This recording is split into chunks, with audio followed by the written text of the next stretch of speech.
Hello, എല്ലാവർക്കും open ഔട്ടിലേക്ക് ഒരിക്കൽ കൂടി സ്വാഗതം. ഒരു അപ്ഡേറ്റ് ഉണ്ട്, അത് അറിയിക്കാം. അതിനു മുമ്പേ തീർച്ചയായിട്ടും ചാനൽ സബ്സ്ക്രൈബ് ചെയ്യുക. നിങ്ങൾക്ക് ഏറ്റവും പുതിയ അലോട്ട്മെന്റ് വാർത്തകൾ ഞങ്ങൾ ഈ ചാനലിലൂടെ നൽകിക്കൊണ്ടേയിരിക്കും. ഇപ്പോൾ അലോട്ട്മെന്റുമായി ബന്ധപ്പെട്ട് വരുന്ന ഏറ്റവും പുതിയ വാർത്ത, ഫസ്റ്റ് അലോട്ട്മെന്റ് സമയവും അഡ്മിഷന്റെ സമയവും എല്ലാം പ്രഖ്യാപിച്ചിരിക്കുന്നു എന്നുള്ളതാണ്.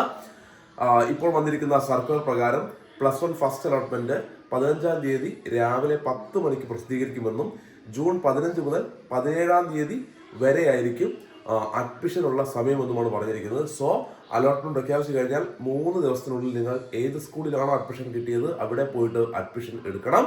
സോ ജൂൺ 15-ാം തീയതി രാവിലെ അലോട്ട്മെന്റ് റിസൾട്ട് വരും. അതൊരു പക്ഷേ അതിന് മുമ്പേ വന്നേക്കാം. നമുക്കറിയാം കഴിഞ്ഞ അവിടെയൊക്കെ വന്നത് അലോട്ട്മെന്റ് ഒക്കെ റിസൾട്ട് വന്നത്, അതുപോലെ നേരത്തെയും വന്നേക്കാം. നിങ്ങൾക്ക് ആവശ്യമായ സർട്ടിഫിക്കറ്റ്സും കാര്യങ്ങളൊക്കെ തയ്യാറാക്കി വെക്കുക. ഏതൊക്കെ സർട്ടിഫിക്കറ്റ്സ് വേണമെന്ന് പ്രത്യേക ഒരു വീഡിയോ ആയിട്ട് ഞാൻ ചെയ്യുന്നതാണ്. 15 മുതൽ 17 വരെ മാത്രമാണ് അലോട്ട്മെന്റിൽ ശേഷം അഡ്മിഷൻ എടുക്കാനുള്ള അവസരമുള്ളത്. ആ ദിവസത്തിനുള്ളിൽ അഡ്മിഷൻ എടുത്തിട്ടില്ലെങ്കിൽ നിങ്ങൾ അലോട്ട്മെന്റ് പ്രോസസ്സിൽ നിന്നും പുറത്തായി പോകുമെന്ന കാര്യം കൂടി മനസ്സിലാക്കുക. ഓക്കെ.